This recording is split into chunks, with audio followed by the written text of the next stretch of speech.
속담 한국어 8번째 시간입니다.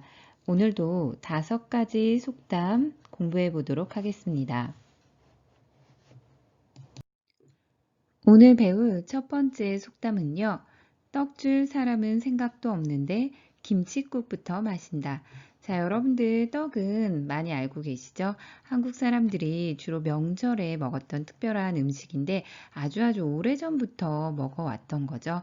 그래서 한국의 속담 표현, 옛날 관용 표현들 같은 걸 보면 떡이 굉장히 많이 나옵니다. 지난번에 배웠던 미운 놈 떡 하나 더 준다. 기억나시죠? 자, 그래서 한국 사람들은 떡을 먹고 나서는 주로 김칫국을 같이 먹었다고 해요. 떡을 먹으면 좀 목이 막히니까 음료수 대신에 이런 김치로 만든 김칫국을 같이 먹었다고 합니다. 그런데 이 속담 다시 한번 읽어볼게요. 떡 줄 사람은 생각도 없는데 김칫국부터 마신다 라는 의미는요.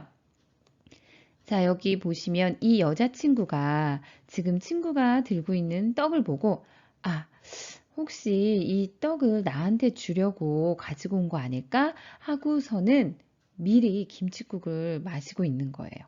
그런데 이 남자의 생각은 어때요? 이따 내가 먹어야지 이렇게 생각하고 있습니다. 그래서 이 속담의 의미는 해줄 사람은 생각지도 않는데 미리 넘겨짚어서 기대한다라는 의미로 이 속담을 사용합니다. 그래서 이 남자친구가 자기에게 떡을 줄 생각도 하지 않는데 먼저 그냥 넘겨 짚어서 나한테 줄 거야 라고 기대할 때 사용합니다. 이 속담은 실제 생활에서 어떻게 사용할까요? 대화문 한번 읽어보겠습니다.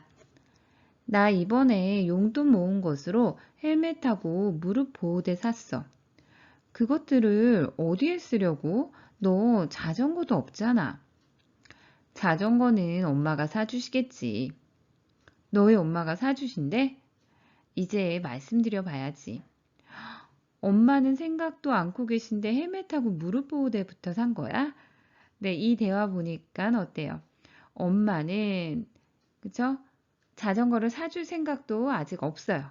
그래서 떡 줄 사람은 생각도 없는데, 자, 아마도 엄마가 미리 자전거를 사줄 거라고 넘겨 짚어서 기대하는 거예요. 그래서 헬멧하고 무릎 보호대부터 산 거죠. 그래서 이러한 상황에서 다른 사람이 나에게 어떤 것을 해줄 거라고 미리 생각하고 내가 어떤 그 앞서서 나가는 행동을 하는 거죠. 두 번째 속담입니다.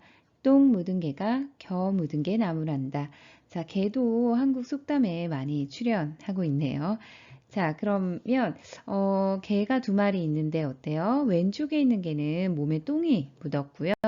오른쪽에 있는 개는 이렇게 겨가 묻어 있네요. 겨는 보시면 벼나 보리 같은 곡식의 껍질을 겨라고 이야기합니다. 자, 그런데 어때요? 겨보다는 똥이 훨씬 더 지저분하겠죠? 더러운 거죠. 그래서 똥 묻은 개가 겨 묻은 게 나무란다 라는 것은 좀 혼을 낸다. 이런 한 의미인데요. 그래서 이 속담의 의미는 자기는 더 큰 흉이 있으면서 더 더러우면서 도리어 오히려 다른 사람의 작은 흉을 본다, 안 좋은 점을 본다라는 의미로 사용합니다. 자, 실제 생활에서는 어떻게 사용할까요?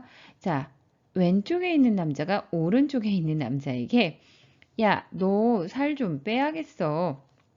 그랬더니 오른쪽에 있는 남자가 이렇게 대답하네요. 뭐? 뭐 묻은 개가, 자, 이거는 똥을 의미하겠죠? 뭐 묻은 개가, 그죠? 뭐 묻은 게 나무란다더니, 똥 묻은 개가 겨 묻은 게 나무란다더니, 자, 이 두 사람을 보세요. 좀 비슷하죠? 둘 다 조금 체중이 많이 나가시는 분이네요. 이럴 때 자기도 더 큰 흉이 있으면서 오히려 다른 사람의 작은 흉을 볼 때 이렇게 사용합니다. 자, 세 번째 속담은요. 뛰는 놈 위에 나는 놈 있다. 자, 놈 같은 거는 좀 녀석, 사람을 의미하는 거죠. 그래서 속담에서는 놈을 많이 사용합니다. 자, 여기 보시면 왼쪽에 있는 사람 뛰고 있죠. 달리다, 뛰는 놈이네요. 그런데 이 오른쪽에 있는 사람은 지금 하늘 위를 날고 있죠. 그래서 뛰는 놈 위에 나는 놈 있다라는 속담은 아무리 재주가 뛰어나다 하더라도 그보다 더 뛰어난 사람이 있다라는 의미로 사용합니다. 그래서 가끔 기는 놈 위에, 그죠? 기다라고 하겠죠. 뭐 아이들이 이제 기어다녀. 기기 시작했어. 이렇게도 얘기하죠. 기는 놈 위에 나는 놈 있다. 이렇게도 사용합니다. 네, 이 속담은 실제 생활에서 어떻게 사용할까요? 신문 기사 제목을 가져왔는데요. 한번 같이 읽어볼까요? 뛰는 놈 위에 나는 놈, 보이스피싱 범돈 가로챈 10대들. 뛰는 놈 위에 나는 놈, 보이스피싱 조직 등친 20대. 그런데 이 노래 제목, 노래 가사, 싸이 노래 중에 이런 가사가 있거든요. 뛰는 놈, 그 위에 나는 놈. 자꾸 노래가 생각나네요. 보이스피싱 뒤통수 친 일당 3명 검거. 자, 좀 비슷한 의미예요. 다 보이스피싱범, 보이스피싱 조직, 보이스피싱. 자, 이렇게 전화로 사기 치는 사람들을 보이스피싱범이라고 하죠. 그런데 이렇게 한 명이 아니라 두세 명, 뭐 여러 명 조직적으로 사기를 친다고 해요. 그런데 이 보이스피싱범을 이렇게 뛰는 놈, 사기를 치는 나쁜 놈들, 뛰는 놈이고요. 그런데 이 사기를 친 사람들의 돈을 가로채다, 등을 치다, 좀 속이다, 뒤통수를 치다, 좀 이런 같은 의미로 보시면 되겠습니다.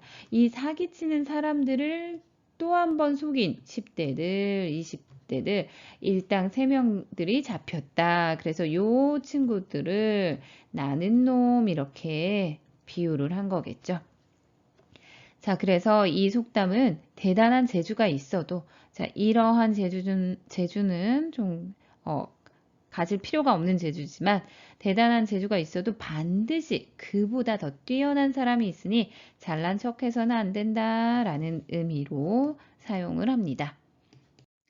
자, 네 번째 속담 보겠습니다. 마른 하늘의 날벼락이다.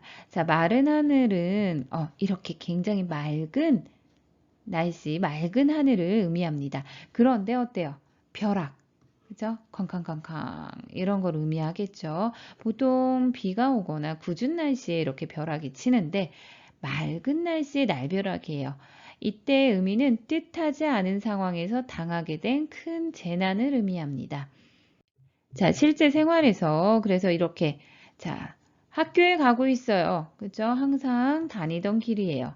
그런데 이 운전사 아저씨가 뭔가 잘못한 것 같아요. 본인도 놀라셨죠? 자, 그래서 평소와 같은 상황에서 그죠? 길에서 이렇게 걷고 있는데 사고가 날 상황도 아니에요. 그런데 뜻하지 않게 갑자기 당하게 된 큰 재난, 마른 하늘의 달벼락이다 이렇게 사용을 합니다. 그래서 이런 속담들은 이 속담은 별로 사용하지 않는 사용하게 되는 일이 없기를 바랍니다. 오늘의 마지막 속담입니다. 말 한마디로 천냥빛을 갚는다. 자, 말 한마디 같은 경우에는 뭐 노래 한마디 이렇게도 표현하죠. 그래서 한 구절 짧은 단위를 이야기하겠죠. 자, 말 한마디로 짧은 말을 해요. 고맙습니다. 이렇게 한마디. 자, 그런데 천냥빛. 자, 여기에서 천냥은 여기 37.5kg입니다. 지금의 단위로 이야기를 한다면요. 그래서 이 옛날 돈, 이런 엽전이라고 이야기했는데요. 말 한마디가 이 천냥의 빚을 갚았대요. 이 의미는 어떤 걸까요? 이렇게 말 한마디가 굉장히 값어치가 있다는 이야기겠죠. 이 정도의 돈의 값어치와 비슷하다라는 의미겠죠. 그래서 말을 잘하면 천냥이나 되는 큰 빚을 말로 갚을 수 있다라는 의미예요. 자, 그러면 이것을 어떤 상황에서 사용할까요? 대화문 한번 읽어보겠습니다. 큰일 났어. 지난번에 미영이한테 빌린 펜을 잃어버렸지 뭐야.